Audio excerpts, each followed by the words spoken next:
Welcome to Counsel, a video series where we chat about the issues keeping employers up at night. I'm Andy Sherrod, and I'm here today with my colleagues Matt Sarfan and Jamie Weisgarber. We're all members of Hirschler's employment law team.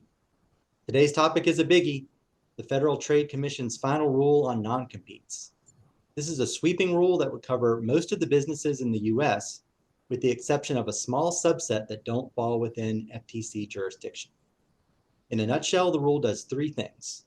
First, it would prohibit employers from entering into non-competes with any employees after the effective date.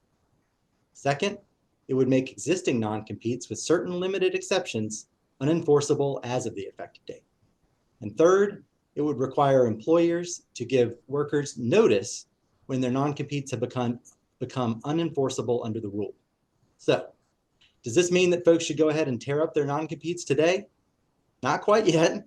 The rule does not become effective until 120 days after its publication in the Federal Register, which hasn't happened.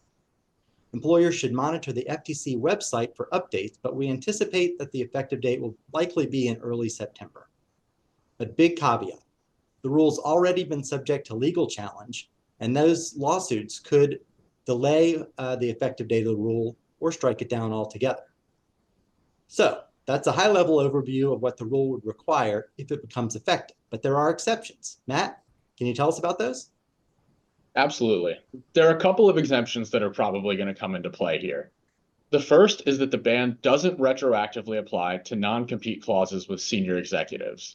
So this means that non-compete clauses with senior executives that are in place as of the effective date will still be enforceable.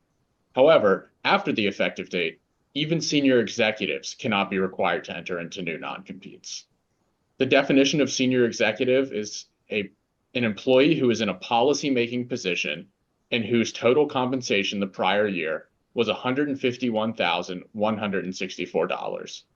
The definition of a policy-making position is a bit of a gray area, but at this point, we think it's likely reserved for high-level employees such as your C-suite executives. The law also does not apply to existing causes of actions related to non-compete clauses that have accrued prior to the effective date. So if you're currently involved in non-compete litigation, this law is probably not going to have a material effect on that. The last exemption that we're going to talk about is the sale of business exemption. And this is really similar to what we've seen with other state law non-compete bans, where buyers in a transaction are still going to be able to protect themselves from unfair competition from the seller as a result of the transaction. So with all that being said, Jamie, what should our clients and other companies be doing to make sure that they're prepared for this law if it does end up going into effect? Sure. As we wait to see what happens with the litigation and whether or not the rule actually becomes effective, our team has two recommendations for employers. The first is now would be a great time to figure out how many employees might be impacted by the rule if it does go into effect. How many non-competes are out there with your current employees, with former employees? Do any of these folks meet the senior executive exemption that you described, Matt? That would be a good thing to consider. Do you have contact information for all of these folks? Because if and when the time comes that you have to provide notice, as Andy described, it would be good to have that information handy so that you can let these folks know that their non-compete is no longer enforceable.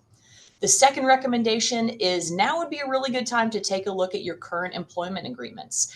Even if it's not quote unquote a non-compete agreement, it's worth taking a look at some of the other language that might be in that document just to make sure that it couldn't be construed as a de facto non-compete agreement.